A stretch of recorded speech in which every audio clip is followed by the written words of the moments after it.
I'm Madeline Harvey. Thank you so much for hanging out with me today. In light of the new year, I thought it would be wonderful to talk about 4 reasons why we as singers aren't improving.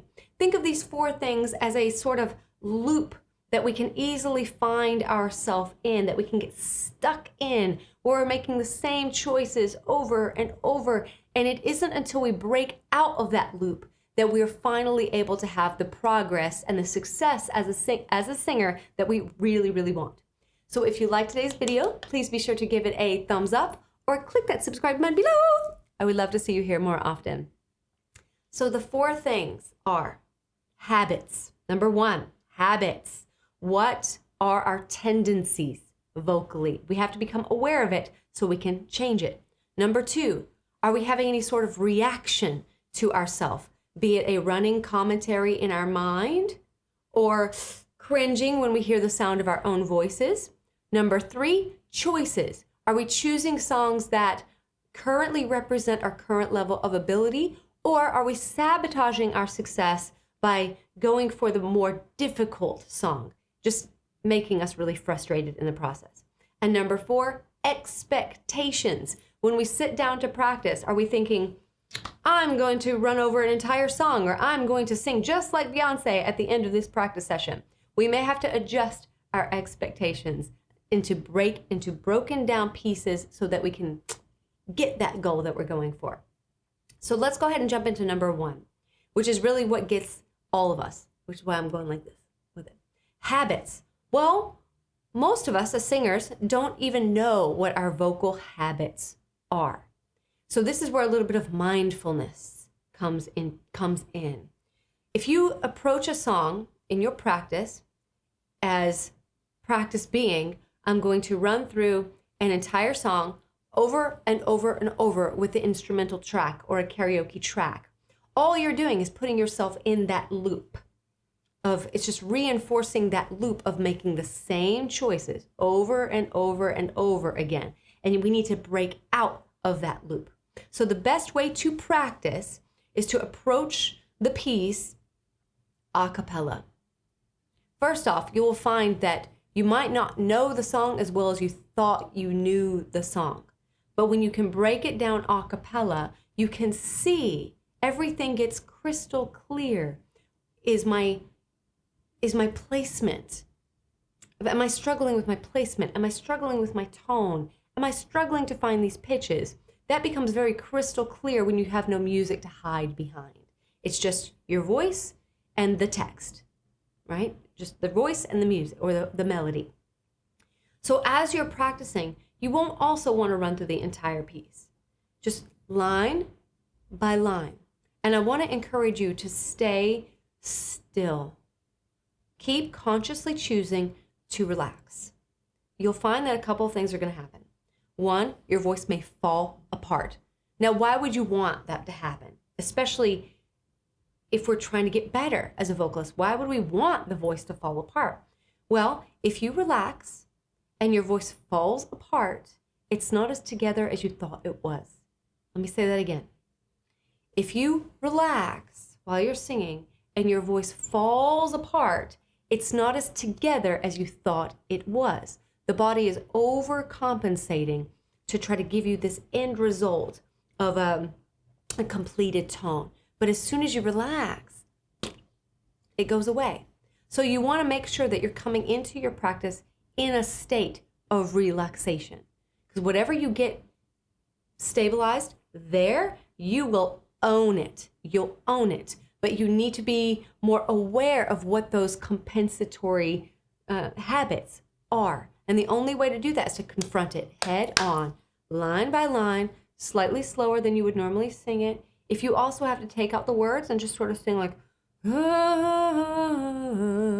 something like that, that's fine. That's fine. You want to just see how is my voice moving throughout this melody? Can it move easily, or does it require a lot of overcompensation? Break those habits as soon as you become aware of them. Number 2. What do we say number 2 was? Reactions. That's right. Thank you. Reactions. Now this is akin to number 1. It's very close to number one because you'll find that your reactions tend to fuel your habits, right? So one happens first and then the habit. So as let's say you're practicing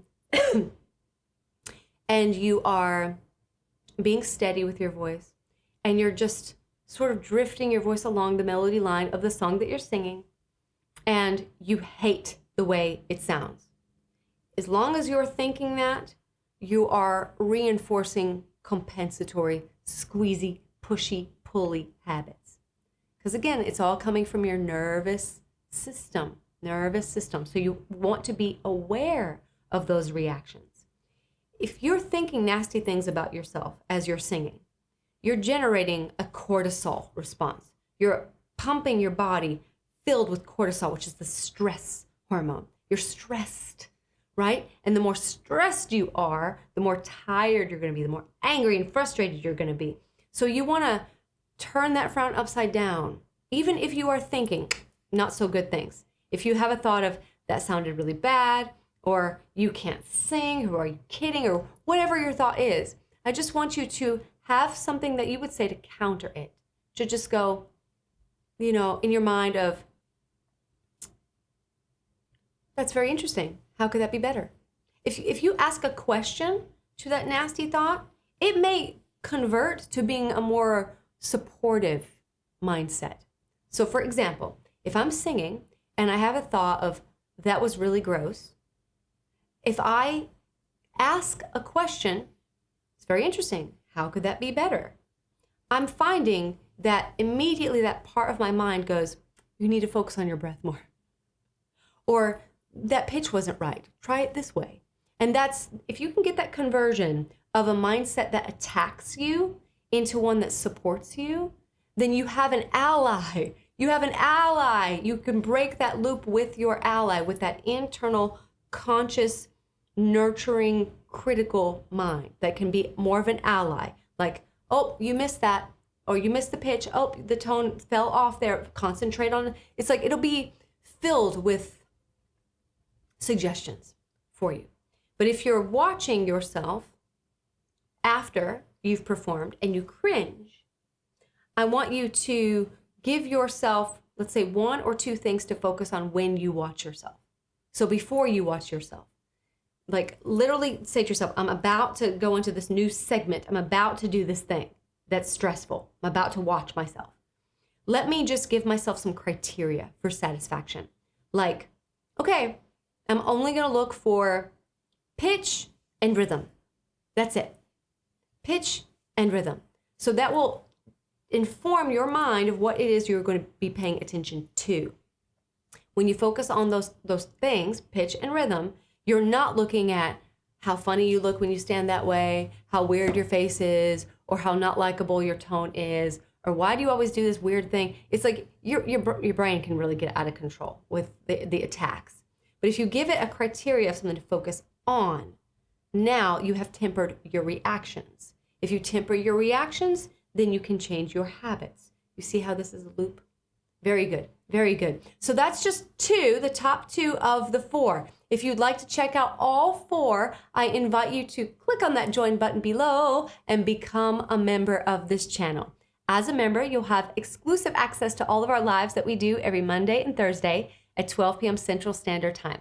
If that's really late for you or super early, fear not. You'll also have, as a member, exclusive access to our members only area with over 100 hours of voice lessons on the members only area. So if you like today's video and you want to check out the other 2, which are choices and expectations, then I invite you to click that join button below, become a member. It's only $4.99 a month, and your contribution helps to support our channel. That way we can continue to deliver awesome content for you. But in this meantime, I really want you to focus in on paying attention, being more mindful of your habits. Don't just run through a song over and over and over again. You're just reinforcing that loop. You want to be able to isolate as an artist. Isolate. Open things up. You want to be able to trust your voice when you sing. So pay attention if there's anything that makes you feel uncomfortable as you sing in that way. It's letting you know that there's a habit that you're in conflict with, okay? And then the other thing, number 2, is reactions. Pay special attention to what you're thinking as you think it. Sort of get that custody of the mind. And when you have a bad thought about yourself, because we all do as singers, I want you to just engage. That's very interesting. How can it be better? How can I do better? What would you suggest that would make it better? Engage in a dialogue that would take you out of just the punishment category, which generates stress, and sort of into this nurturing, life-giving, dopamine-producing, feel-good thing. If you can break this loop, you will instantly become a better singer. So there you have it, guys. I hope you've enjoyed today's video. Thank you so much for hanging out with me, and I will see you again next time. Bye.